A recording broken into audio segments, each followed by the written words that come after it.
Alors, voilà, on fait cours ici, vous êtes dans un amphithéâtre où les étudiants passent un tout petit peu de temps, parce que comme vous l'avez peut-être vu, on a une pédagogie ici qui est plutôt remuante, donc on n'est pas tout le temps dans les amphis. Alors, ce que je voudrais vous montrer, c'est vous expliquer, je ne vais pas vous faire de pub sur l'école, ce que je voudrais montrer, en particulier aux jeunes qui sont là, c'est quoi ce métier de responsable innovation, parce que c'est pas très facile de comprendre que on puisse faire de l'innovation chez Decathlon sur un nouveau produit de running, qu'en même temps on puisse travailler chez Essilor et travailler sur des verres qui sont un peu moins rayables, et que par la même occasion on va travailler dans une entreprise qui veut faire de l'isolation et des techniques d'isolation ultra modernes. Donc qu'est-ce que c'est que ce métier original de responsable d'innovation, de pilote de l'innovation? Donc c'est ça que je voudrais qu'on voit ensemble, qu'on puisse comprendre quel est le métier à la sortie de cette école. Alors il faut savoir que j'ai eu la chance de créer cette école. Il y a 20 ans, on a fait le pari avec quelques collègues de dire il y a un nouveau métier qui apparaît. Et aujourd'hui, ce nouveau métier, l'école n'est pas vieille par rapport à des écoles ancestrales d'ingénieurs qui ont plus de 100 ans. N'empêche qu'aujourd'hui, on a gagné notre pari, on a eu de la chance. Aujourd'hui, les entreprises recrutent, on trouve des offres d'emploi spécifiques indiquant qu'on recherche un responsable d'innovation, etc. Chez Decathlon, il y a des postes, dans les organigrammes, il y a des postes de ce type-là qui sont créés. Je discutais avec une entreprise là, avec qui on va continuer à travailler pour faire des projets qui est dans le domaine des plastiques. Il y a 4 postes ingénieurs innovation qui viennent de créer dans cette entreprise. Alors qu'est-ce que c'est que ces postes? On va regarder ça d'un peu plus près. Alors, tout d'abord, pourquoi les entreprises recrutent des jeunes de l'école, et après quelques années, qu'est-ce que font les étudiants qui ont été formés ici dans les entreprises? Alors première chose, on se rend compte que les entreprises recrutent certains de nos étudiants pour sauver la baraque. On a par exemple des étudiants qui ont travaillé dans une entreprise qui faisait des casseroles de ce type. Là, au fur et à mesure, il y a la concurrence des pays étrangers, des pays à bas prix. Et qu'est-ce qu'on fait quand on a un métier comme ça de base autour des casseroles? Aujourd'hui, c'est une entreprise qui se développe énormément, qui recrute tous les ans. C'est une entreprise qui a complètement transformé tous les matériaux, tous les produits, et qui est dans les arts de la table. Ils ont une dernière innovation qui est absolument extraordinaire. C'est une poignée...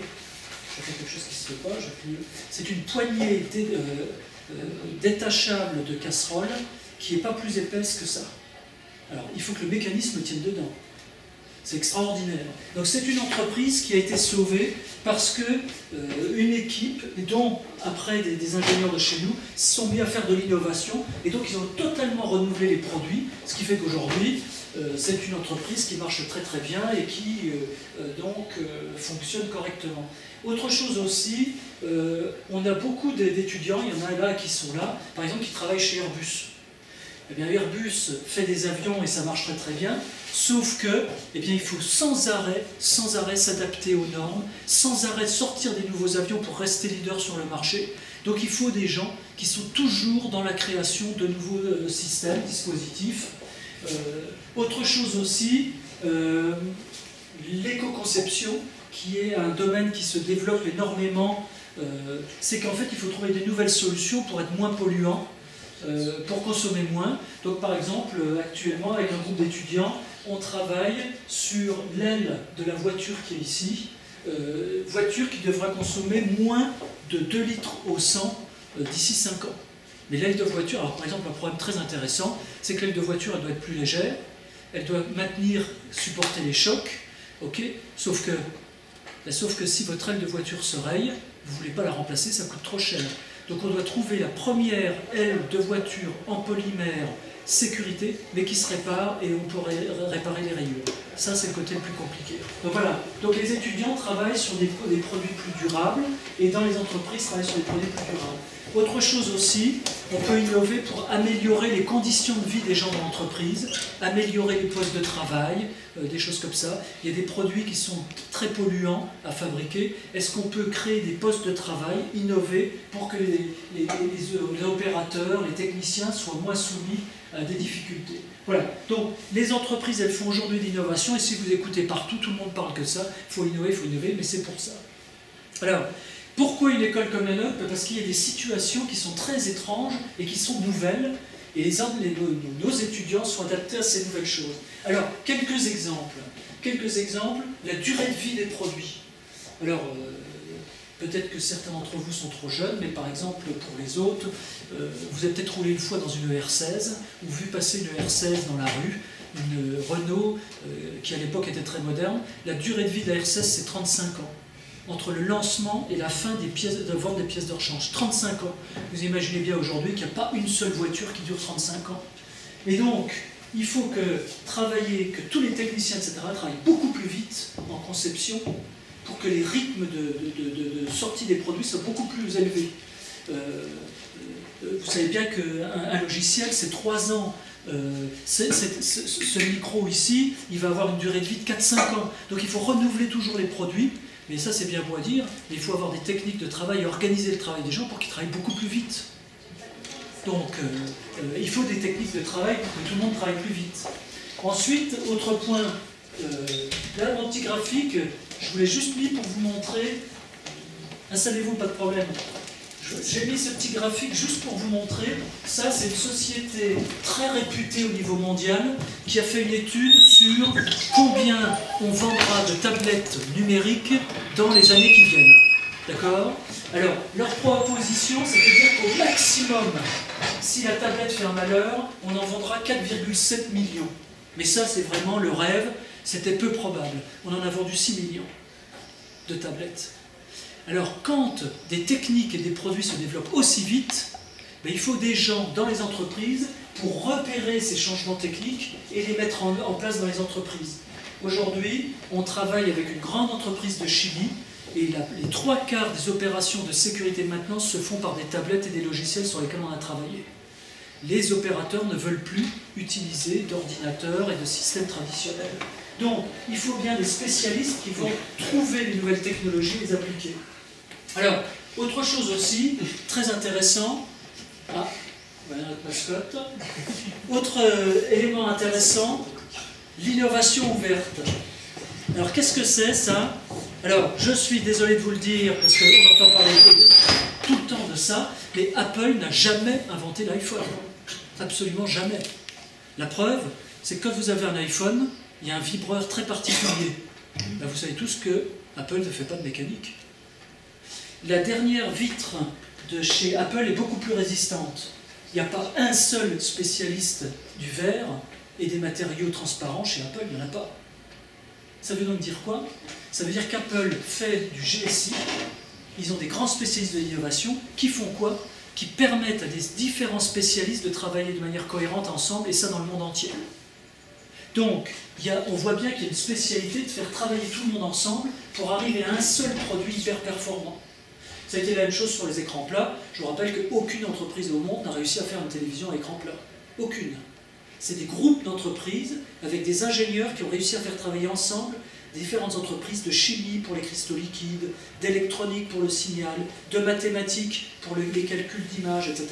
Et ils ont fait travailler tout le monde ensemble pour arriver à une télévision à écran plat. Sinon, une entreprise n'y arrive pas toute seule. Donc il faut bien un spécialiste de la coordination scientifique. Donc on commence à voir qu'il y a des choses originales, et du coup, qu'est-ce que ça donne comme métier pour nos étudiants, et sur quoi ils sont embauchés, qu'est-ce qu'ils font après. Alors juste, je spécifie que c'est tout secteur, dans les matériaux, dans les assurances, etc. Alors, qu'est-ce que font nos étudiants? En gros, pour faire simple, ils font 2 métiers. Ils sont embauchés pour 2 métiers différents. Je vais vous les détailler un tout petit peu. Le métier de pilote de projet, on va voir ce que ça veut dire, et d'organisateur d'entreprise. En gros, ils sont dans le comité de direction de l'entreprise, et on va voir ce qu'ils font. Donc, soit je suis à la direction de l'entreprise, soit je suis chef de projet. Alors, plus précisément, qu'est-ce qu'ils font? Première chose, ça c'est ce que moi j'appelle le métier d'inspecteur de police. Il faut trouver l'information. Alors aujourd'hui, on croit que c'est facile parce qu'il y a Google, mais pas du tout. Pas du tout. Comment vous faites pour trouver le défi, par exemple, qu'on lance de temps en temps aux étudiants? Procter & Gamble fait un super shampoing, d'accord, shampoing aux œufs, etc. Comment vous faites pour retrouver la recette exacte et toutes les machines qui ont permis de fabriquer ce shampoing? Est-ce que vous êtes capable de le trouver? Sur Google, vous ne le trouvez pas, et les étudiants doivent le trouver. Ils doivent être des super spécialistes de la recherche d'informations. Alors ça, en général, les étudiants, ils sont hyper captivés par ça. Alors, ils doivent trouver dans des bases de brevets, donc nos étudiants savent lire des brevets, trouver des brevets, ils savent chercher dans des documentations techniques, ils contactent des experts, ils savent poser des questions à experts, ils savent maîtriser plusieurs langues dont l'anglais, donc ils vont aller trouver ce qui se passe en Chine, aux États-Unis, etc. Et puis, ils font des choses un petit peu particulières. Alors, je vous ai présenté ici une petite méthode qu'on utilise, une des plus simples pour trouver de l'information, c'est ce qu'on appelle des planches de tendance. Là, par exemple, c'est une planche de tendance qui a été faite par nos étudiants. Je ne peux pas vous dire quoi, mais on est en train de concevoir une nouvelle coque de téléphone. Et donc, en fait, on leur a demandé de trouver toutes les coques de téléphone qui existent. Et vous voyez qu'ils les ont repérées en tenant compte de quoi? De l'âge des utilisateurs, et puis des coques les plus simples aux plus compliquées. Donc, ils nous font des cartes de produits comme ça. Et l'idée, c'est de dire à l'entreprise, ben, vous voyez, il y a des trous ici. Ici, il y a un trou. Ici, il y a un trou. Est-ce que c'est pas là qu'il faudrait développer des nouveaux produits? Okay. Alors, quand on dit ça, c'est pas simplement trouver la photo. Hein. C'est sûr que ça, il faut trouver la photo avec le petit pingouin, sauf qu'il faut trouver aussi le procédé de fabrication original qui a permis de faire cette coque, et le procédé qui est différent de celle-ci, etc., etc. Donc, ils nous font de la recherche d'informations avec des techniques et des représentations. Alors, je vous mets la photo, là, on est très très fiers, parce qu'on est la première école à avoir travaillé avec Decathlon. Ça, c'est le premier, ça paraît bête, mais c'est très compliqué à faire. C'est le premier téléphone portable qui est dans une enveloppe, donc qui permet de courir, et donc qui est étanche à la sueur. Sauf que vous pouvez continuer à manipuler l'écran tactile alors que vous avez une feuille de plastique qui est juste devant et qui bloque en principe la relation avec le doigt. Donc voilà, donc ça c'est des choses qu'on fait. Donc un étudiant spécialiste de l'innovation, c'est un spécialiste de la recherche de l'information. C'est donc le côté que moi j'appelle inspecteur de police. Autre chose aussi, nos étudiants sont spécialistes pour comprendre les problèmes des clients et comprendre les nouveaux usages, comprendre ce que veulent les gens. Donc, on a toute une série de techniques. Alors, par exemple, là, c'est un exemple que j'aime bien aussi. On a travaillé avec une entreprise qui fait des poignées de chalumeaux pour faire de l'étanchéité. Et donc, on nous a demandé d'innover pour cette entreprise. Qu'est-ce qu'ont fait les étudiants? Ils sont allés filmer et ils ont allé décrire. On leur a donné des techniques pour décrire les chantiers minute par minute. Donc, ils ont des techniques de décryptage de chantier et aussi. Cet opérateur-là, très sympa, ils l'ont bardé de capteurs à un moment donné, et ils l'ont filmé, et on a fait toutes les analyses de mouvements, de capteurs, d'efforts, etc., pour comprendre les problèmes sur un chantier d'un opérateur, et trouver des idées pour améliorer les conditions de travail et de sécurité des opérateurs, en plus que d'améliorer l'étanchéité. Donc, comprendre les besoins des usagers, c'est aussi un métier en tant que tel. Comprendre les besoins d'aujourd'hui et de demain, avec des techniques, c'est aussi une des spécialités d'un ingénieur de notre école.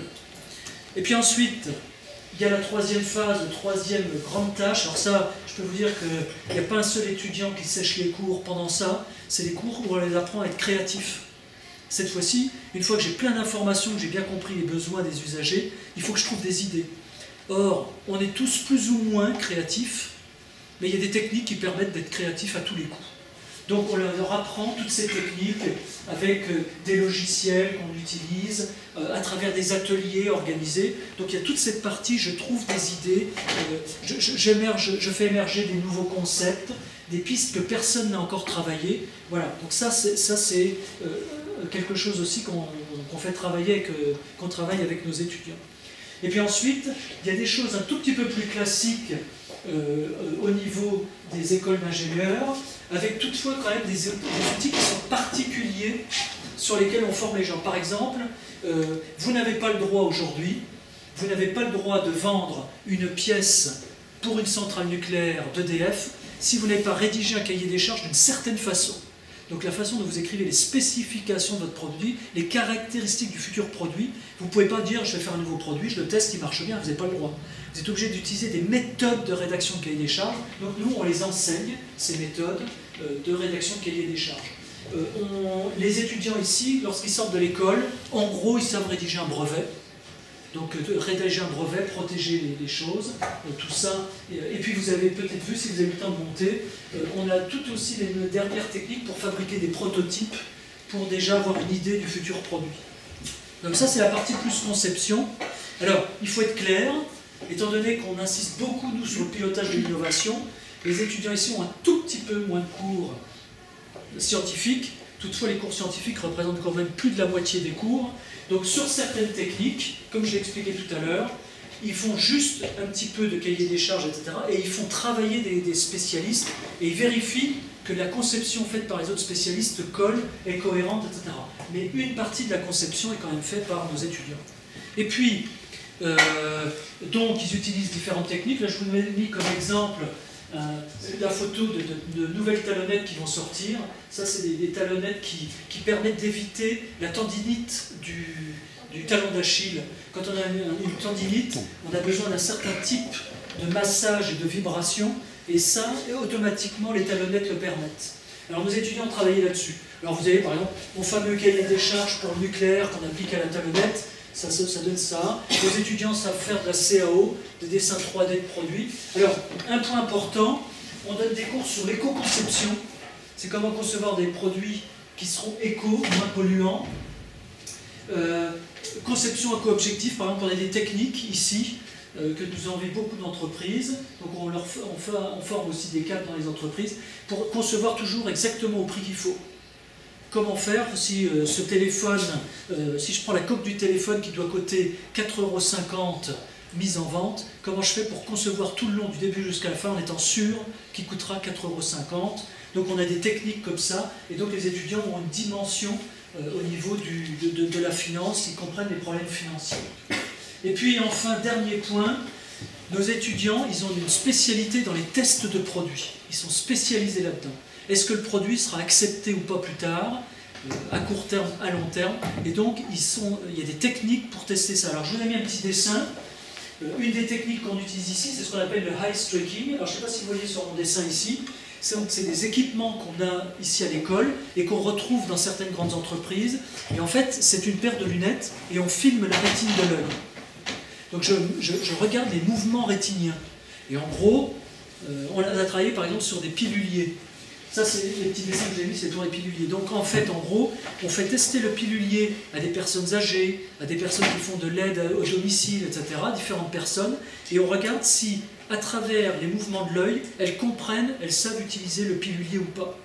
Alors, vous voyez, par exemple, là, on a fait des essais auprès de jeunes personnes, des adolescents pour voir si elles seraient capables d'aider une personne âgée à utiliser un pilulier, quelqu'un de plus âgé, et puis quelqu'un qui est plutôt du secteur médical.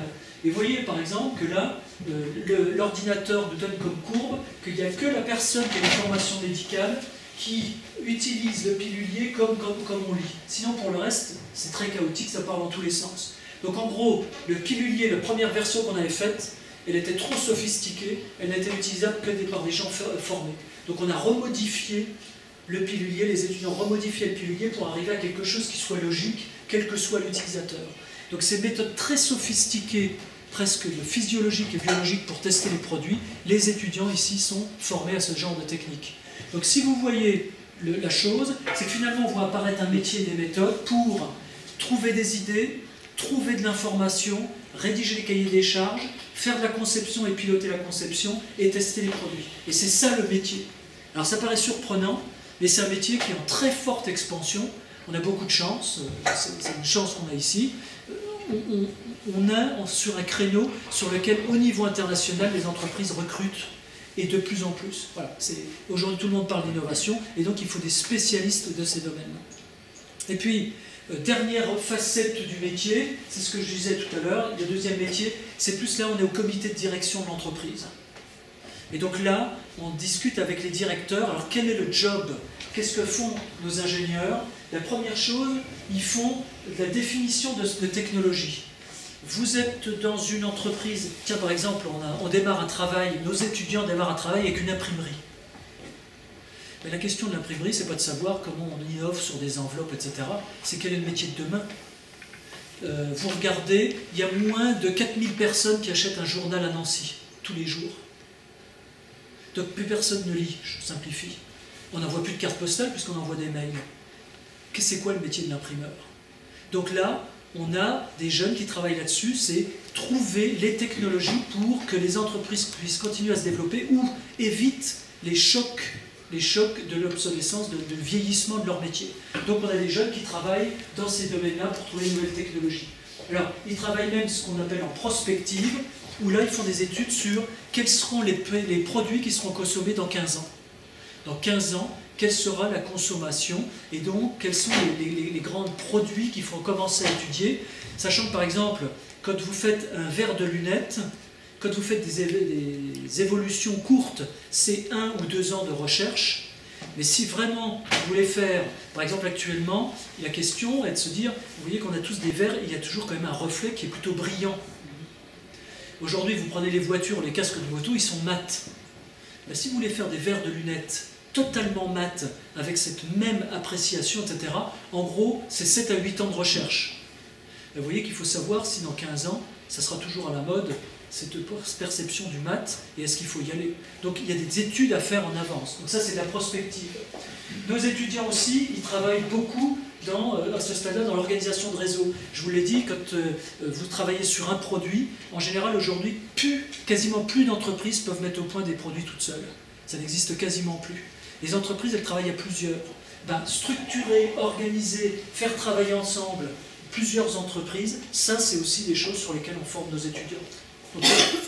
Donc 2 grands métiers, chef de projet dans une entreprise, avec toutes les séquences qu'on a vues, ou bien, de manière plus générale, on pourrait presque dire que c'est un peu plus stratégique, mais encore il y a de la science là-dedans, parce qu'il y a quand même des connaissances scientifiques à avoir, c'est définition de la technologie de demain de l'entreprise, et puis aider l'entreprise à travailler en réseau. Alors un dernier point aussi, vous savez qu'on est dans une société où des gens très compétents et de plus souvent partent à la retraite, et donc ces gens ont un savoir.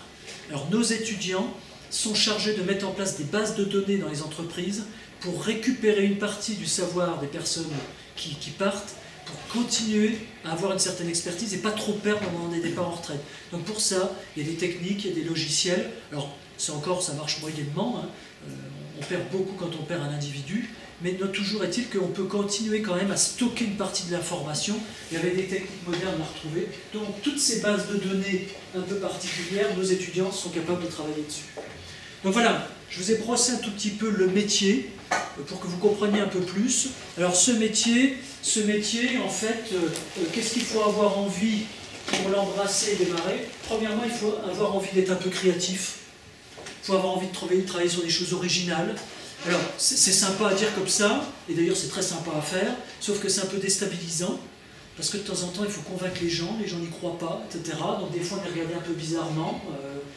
On a travaillé par exemple sur quelque chose qui nous a permis d'être... Alors certains étudiants ont été en première page de l'usine Nouvelle. L'usine Nouvelle, c'est le magazine des entreprises. Dans les entreprises, les patrons lisent l'usine Nouvelle. On a fait la première page sur un hameçon transparent. Personne n'y croyait.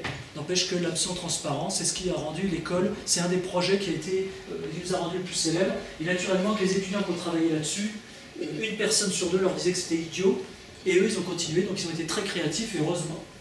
Autre chose aussi, donc, il faut aimer aussi mélanger les maths et la réalité. Parce que quand je fais des tests d'acceptabilité, c'est pas de dire « oh ben il y a des gens qui aiment, des gens qui n'aiment pas ». Non, il faut que j'ai des tableaux statistiques, que je vérifie le pourcentage de gens qui aiment bien un produit, et dans le pourcentage de gens qui apprécient un produit, combien il y a d'hommes, de femmes, de gens qui vivent en ville, à la campagne, quel est leur niveau social, etc., etc.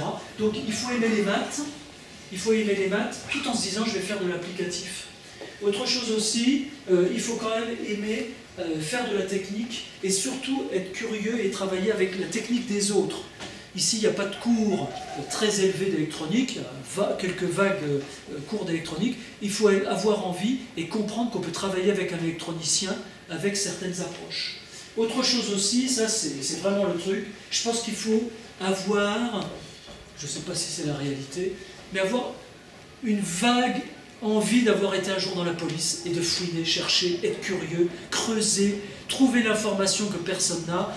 Je donnais un exemple, on a travaillé sur un pantalon de travail qui protège le genou.